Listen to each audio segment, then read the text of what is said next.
সবাইকে স্বাগত জানাচ্ছি। আমি ফিরোজ তোহার। শুরুতেই সংবাদ শিরোনাম জানিয়ে দেব এই মুহূর্তে হাতে পাওয়া সর্বশেষ গুরুত্বপূর্ণ আপডেট বাংলা সংবাদ।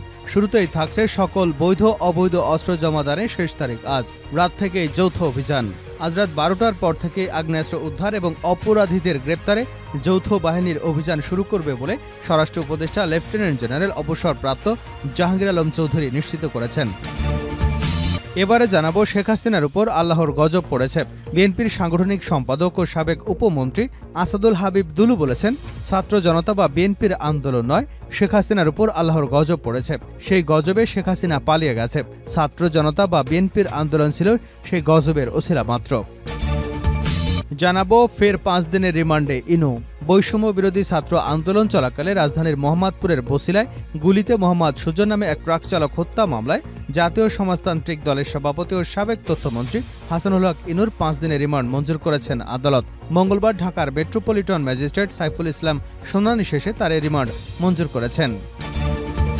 এবারে থাকছে আওয়ামী সরকারের পতনের পর দেশ সংস্কারে হাত দিয়েছেন অন্তর্বর্তীকালীন সরকার। এ সরকার পরিচালনায় কোনো ভুল ত্রুটি থাকলে তা ধরিয়ে দিয়ে রাষ্ট্র সংস্কারের উদ্যোগকে বেগবান করতে গণমাধ্যমের প্রতি আহ্বান জানিয়েছেন অন্তর্বর্তীকালীন সরকারের প্রধান উপদেষ্টা অধ্যাপক ডক্টর মোহাম্মদ ইউনূস। মঙ্গলবার প্রধান উপদেষ্টার সরকারি বাসভবন যমুনায় দেশের বিভিন্ন গণমাধ্যমের সম্পাদকদের সঙ্গে বৈঠকে এমন আহ্বান জানিয়েছেন তিনি। এদিকে ভারতে পালানোর সময় সাবেক ছাত্রলীগ নেতা গ্রেপ্তার। নওগাঁর সাপাহার সীমান্ত দিয়ে ভারতে পালানোর সময় জেলা ছাত্রলীগের সাবেক সহসভাপতি মেহেদী হাসানকে গ্রেপ্তার করেছে পুলিশ। মঙ্গলবার ভোরে উপজেলার আইহাই সীমান্ত এলাকা থেকে তাকে আটক করা হয়। জেলা গোয়েন্দা শাখার পরিদর্শক হাসমত আলী বিষয়টি নিশ্চিত করেছেন। এবং সর্বশেষ জানাবো আন্তর্জাতিক সংবাদ। ইসরায়েলের বিক্ষোভ কি নেতানিয়াহুর পতন ডেকে আনবে? ফিলিস্তিনের গাজা উপত্যকায় গত শনিবার 6 জিম্মির মৃতদেহ উদ্ধারের পর ইসরায়েল জুড়ে নতুন করে বিক্ষোভ শুরু হয়। ডাকা হয় দেশজুড়ে ধর্মঘট। প্রায় 11 মাস আগে গাজা যুদ্ধ শুরু হয়েছে। এই যুদ্ধ শুরুর পর থেকে ইসরায়েলে এত বড় ও ব্যাপক বিক্ষোভ আগে কখনো হয়নি। দক্ষিণ গাজা রাফা এলাকায় একটি সুড়ঙ্গ থেকে 6 জিম্মির মরদেহ উদ্ধার করেন ইসরায়েলি সেনারা। তাদের মধ্যে একজন যুক্তরাষ্ট্রের দ্বৈত নাগরিকও রয়েছেন। 6 জিম্মির মরদেহ উদ্ধারের পর সাধারণ ইসরায়েলিদের মধ্যে ব্যাপক উত্তেজনা সৃষ্টি হয়। ইসরায়েল জুড়ে ছড়িয়ে পড়ে বিক্ষোভ। এতক্ষণ শিরোনাম শুনছিলেন, এবার বিস্তারিত। প্রিয় দর্শক, আপনি যদি এই চ্যানেলে নতুন হয়ে থাকেন, ভিডিওটি দেখতে দেখতে চ্যানেলটি সাবস্ক্রাইব করে আমাদের সঙ্গে থাকুন। আর এই ভিডিও সম্পর্কে আপনি আপনার মূল্যবান মতামতটি কমেন্ট বক্সে জানিয়ে দিন। আর হ্যাঁ প্রিয় দর্শক, জানিয়ে দিন ভিডিওটি কোথা থেকে দেখছেন। সকল অবৈধ অস্ত্র জমাদানের শেষ তারিখ আজ। রাত থেকে যৌথ অভিযান শুরু। সকল ধরনের অবৈধ অস্ত্র জমা দেওয়ার শেষ তারিখ আজ। রাত 12টা থেকে আগ্নেয়াস্ত্র উদ্ধার এবং অপরাধীদের গ্রেপ্তারে যৌথ বাহিনী অভিযান শুরু করবে বলে স্বরাষ্ট্র উপদেষ্টা লেফটেন্যান্ট জেনারেল অবসরপ্রাপ্ত জাহাঙ্গীর আলম চৌধুরী নিশ্চিত করেছেন। মঙ্গলবার সচিবালয়ে আইনশৃঙ্খলা রক্ষাকারী বিষয়ক উপদেষ্টা পরিষদের প্রথম বৈঠক শেষে সংবাদ ব্রিফিংয়ে তিনি একথা জানিয়েছেন। উপদেষ্টা বলেন, বৈধ অবৈধ অস্ত্র জমা দেওয়ার শেষ দিন আজ। আজ রাত 12টার পর থেকে আগ্নেয়াস্ত্র উদ্ধার এবং অপরাধীদের গ্রেপ্তারে যৌথ বাহিনী অভিযান শুরু করবে। এ সময় স্বরাষ্ট্র উপদেষ্টা সাংবাদিকদের কোনো প্রশ্নের উত্তর দেননি। তিনি বলেন, আপনারা অস্ত্র উদ্ধার সহ সব বিষয়ের সরকারের পদক্ষেপ দেখতে পাবেন। উপদেষ্টা জাহাঙ্গীর আলম বলেন, মাদক একটি বড় সমস্যা, এটি নিয়ন্ত্রণ করা জরুরি। মাদকের গডফাদারদের আইনের আওতায় আনা হবে। তিনি আরও বলেন, মিয়ানমার সীমান্তে পরিস্থিতি নিয়ে আলোচনা হয়েছে। সীমান্ত সমস্যা সমাধানে কাজ চলছে। আসন্ন দুর্গাপূজা সম্পর্কে উপদেষ্টা বলেন, এ বিষয়ে ব্যবস্থা নেওয়া হয়েছে এবং আশা করছি দুর্গাপূজা উদযাপন ভালোভাবে সম্পন্ন হবে। শেখ হাসিনার উপর আল্লাহর গজব পড়েছে দুলু। বিএনপির সাংগঠনিক সম্পাদক ও সাবেক উপমন্ত্রী আসাদুল হাবিব দুলু বলেছেন, ছাত্র জনতা বা বিএনপির আন্দোলন নয়, শেখ হাসিনার উপর আল্লাহর গজব পড়েছে। সেই গজবে শেখ হাসিনা পালিয়ে গেছে। ছাত্র জনতা বা বিএনপির আন্দোলন ছিল সেই গজবের ওসিলা মাত্র। মঙ্গলবার সন্ধ্যায় লালমনিরহাটের হাতিবান্ধা অডিটোরিয়াম হলরুমে বিএনপির এক কর্মী সভায় প্রধান অতিথির বক্তব্যে একথা বলেন তিনি। সাবেক মন্ত্রী আসাদুল হাবিব দুলু বলেন, আওয়ামী লীগের চেয়ে জাতীয় পার্টি বড় অপরাধী, কারণ আওয়ামী লীগে ক্ষমতায় থাকতে বিগত 16 বছরে তারা সহযোগিতা করেছে। তিনি আরও বলেন, বিএনপি ক্ষমতায় গেলে বৈষম্য বিরোধী আন্দোলনে যারা শহীদ হয়েছেন তাদের রাষ্ট্রীয়ভাবে শহীদ ঘোষণা সহ বীরের মর্যাদা দেওয়া হবে। এ সময় তিনি আগামী দুর্গাপূজায় আওয়ামী লীগ যেন বিশৃঙ্খলা তৈরি করতে না পারে সেদিকে বিএনপি নেতাকর্মীদের সতর্ক থাকার আহ্বান জানিয়েছেন।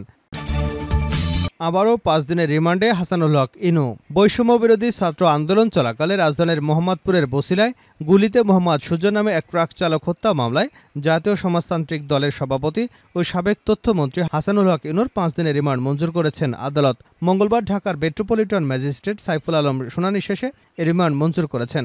রাজধানীর নিউমার্কেট থানার আরেক হত্যা মামলায় 7 দিনের রিমান্ড শেষে এদিন তাকে আদালতে হাজির করা হয়। সেখানে মোহাম্মদপুর ট্রাক চালক হত্যা মামলায় তাকে গ্রেপ্তার দেখিয়ে 10 দিনের রিমান্ডে নিতে আবেদন করেন তদন্তকারী কর্মকর্তা। শুনানি শেষে আদালত তাকে গ্রেপ্তার দেখানোর আবেদন মঞ্জুর করে 5 দিনের রিমান্ড মঞ্জুর করেন। এর আগে 26শে অগাস্ট বিকেলে রাজধানীর উত্তরার একটি বাসা থেকে ইনুকে গ্রেপ্তার করে ডিবির একটি টিম। পরদিন 27শে অগাস্ট তাকে আদালতে হাজির করে পুলিশ। এরপর রাজধানীর নিউমার্কেট থানা এলাকায় ব্যবসায়ী আব্দুল ওয়াদুদকে গুলি করে হত্যার অভিযোগে করা মামলার সুষ্ঠু তদন্তের জন্য তার 7 দিনের রিমান্ড মঞ্জুর করেন আদালত। সরকার পরিচালনায় ভুল ত্রুটি হলে ধরিয়ে দিন ডক্টর ইউনূস। আওয়ামী সরকারের পতনের পর দেশ সংস্কারে হাত দিয়েছেন অন্তর্বর্তীকালীন সরকার। এই সরকার পরিচালনায় ভুল ত্রুটি থাকলে তা ধরিয়ে দিতে রাষ্ট্র সংস্কারের উদ্যোগকে বেগবান করতে গণমাধ্যমের প্রতি আহ্বান জানিয়েছেন অন্তর্বর্তীকালীন সরকারের প্রধান উপদেষ্টা অধ্যাপক ডক্টর মোহাম্মদ ইউনূস। আজ মঙ্গলবার প্রধান উপদেষ্টার সরকারি বাসভবন যমুনায় দেশের বিভিন্ন গণমাধ্যমের সম্পাদকদের সঙ্গে বৈঠকে এই আহ্বান জানান তিনি। রাষ্ট্রের বিভিন্ন প্রতিষ্ঠানের কার্যকর সংস্কারে সবার সহায়তা কামনা করে ডক্টর ইউনূস বলেন, রাষ্ট্র মেরামত করে দেশকে নতুন উচ্চতায় নিতে বড় একটা সুযোগ তৈরি হয়েছে ছাত্র জনতার আন্দোলনে। তাই সরকারের কার্যক্রমে ভুল ত্রুটি থাকলে তা গণমাধ্যমে তুলে ধরতে হবে। এ সময় নির্বাচন কমিশন সংস্কার সহ সরকারের উপদেষ্টাদের আরও সক্রিয় ভূমিকা রাখতে পরামর্শ দেন সম্পাদকরা। বৈঠক শেষে সাংবাদিকদের ব্রিফ করেন প্রধান উপদেষ্টার প্রেস সচিব শফিকুল আলম। এ সময় তিনি বলেন, বৈষম্য বিরোধী ছাত্র আন্দোলনে একত্রতা পোষণ করে সংযুক্ত আরব আমিরাতে কারাবরণ করা 57 বাংলাদেশিকে ক্ষমা করেছেন দেশটির সরকার। সকালে এক বৈঠকে বিষয়টি জানিয়েছেন অন্তর্বর্তী সরকারের প্রধান উপদেষ্টা ডক্টর মোহাম্মদ ইউনূস। পরবর্তীতে যমুনার বাইরে গণমাধ্যম কর্মীদের সঙ্গে কথা বলেন দ্য ডেইলি স্টারের সম্পাদক ও প্রকাশক মাহফুজ আনাম। তিনি বলেন, আমরা চাই বাংলাদেশ একটি জাতীয় ঐক্য স্থাপিত হোক। আমরা বলছি, আমরা এই সরকারের কাছ থেকে কতগুলো গুরুত্বপূর্ণ সংস্কার আশা করছি। সেই সংস্কারের মাধ্যমে সংবিধান পরিবর্তন, স্থানীয় সরকারকে শক্তিশালী করা, স্বায়ত্তশাসিত সংস্থাগুলো বিশেষ করে দুর্নীতি দমন কমিশন, মানবাধিকার কমিশন, নির্বাচন কমিশন রিফর্ম করে সত্যিকারের অর্থে গণমুখী সংস্থা প্রতিষ্ঠা অন্যতম। বিশেষত নির্বাচন কমিশন যেন ভবিষ্যতে সমস্ত নির্বাচন সত্যিকারের অর্থে জাতির এবং ভোটারদের চিন্তার প্রতিফলন ঘটায়, এরকম একটা সংস্থা চাই। আমরা এরকম একটা দুর্নীতি দমন কমিশন চাই, তারা স্বাধীনভাবে কাজ করতে পারে। মাহফুজ আনাম আরও বলেন, আরেকটি কথা বলছি, বাসস, বিটিভি এবং রেডিও যেটা সরকারের নিয়ন্ত্রণে, এদের স্বায়ত্ত শাসন দেওয়া হোক। পেশাগতভাবে তারা যেন তাদের দায়িত্ব পালন করতে পারেন। শেষ করছে আন্তর্জাতিক সংবাদে। ইসরায়েলের বিক্ষোভ কি নেতানিয়াহুর পতন ডেকে আনবে? ফিলিস্তিনের গাজা উপত্যকা থেকে গত শনিবার 6 জিম্মির মৃতদেহ উদ্ধারের পর ইসরায়েল জুড়ে নতুন করে বিক্ষোভ শুরু হয়। ডাকা হয় দেশজুড়ে ধর্মঘট। প্রায় 11 মাস আগে গাজা যুদ্ধ শুরু হয়। এই যুদ্ধ শুরু হবার পর ইসরায়েলে এত বড় ব্যাপক বিক্ষোভ আগে কখনো হয়নি। দক্ষিণ গাজা রাফা এলাকায় একটি সুড়ঙ্গ থেকে এই 6 জিম্মির মরদেহ উদ্ধার করেন ইসরায়েলি সেনারা। তাদের মধ্যে একজন যুক্তরাষ্ট্রের দ্বৈত নাগরিক ছিলেন। 6 জিম্মির মরদেহ উদ্ধারের পর সাধারণ ইসরায়েলিদের মধ্যে ব্যাপক প্রতিক্রিয়া হয়। ইসরায়েল জুড়ে ছড়িয়ে পড়ে বিক্ষোভ। ইসরায়েলের পক্ষ থেকে জানানো হয়, মরদেহগুলো উদ্ধারের কিছু সময় আগেই তাদের হত্যা করা হয়েছে। এই হত্যাকাণ্ডের পেছনে দেশটির প্রধানমন্ত্রী বেঞ্জামিন নেতানিয়াহু হামাসকে দায়ী করছেন। তিনি বলেন, যারা জিম্মিদেরকে হত্যা করেছে তারা চুক্তি চায় না। এদিকে ইসরায়েলে গত রোববার নেতানিয়াহু সরকারের বিরুদ্ধে প্রায় 3 লাখ মানুষ রাস্তায় নেমে প্রতিবাদ করেছে। তারা মূলত যুদ্ধবিরতি চুক্তি করতে ব্যর্থ হওয়ার পেছনে বর্তমান সরকারকেই দায়ী করেছে। এদিকে হামাসের সিনিয়র কর্মকর্তা ইজ্জাত আল রিশেক দাবি করেন, 6 বন্দী ইসরায়েলের বিমান হামলায় নিহত হয়েছে। হামাস মূলত ইসরায়েলের কাছে যুদ্ধবন্ধের প্রতিশ্রুতির বিনিময়ে জিম্মিদের ফেরত দেওয়ার প্রস্তাব জানিয়েছে। চলমান এই যুদ্ধে এখন পর্যন্ত প্রায় 40,700 ফিলিস্তিনি নিহত হয়েছেন। আহত হয়েছেন আরও প্রায় 94,000। গত রোববার বিক্ষোভে নেতানিয়াহু সরকারের বিরুদ্ধে প্রতিবাদকারীরা স্লোগান দিয়েছেন। এক পর্যায়ে তাদের সঙ্গে পুলিশের সংঘর্ষ শুরু হয়। এদিকে ইসরায়েলের প্রধান শ্রমিক ইউনিয়ন গতকাল ধর্মঘটের ডাক দিয়েছিল। এক্ষেত্রে শ্রম আদালত কর্তৃক শ্রমিকদের চাকুরিতে ফিরে যাবার নির্দেশ দেবার আগে কয়েক ঘন্টার জন্য দেশটির অর্থনীতিতে স্থবিরতা নেমে আসে।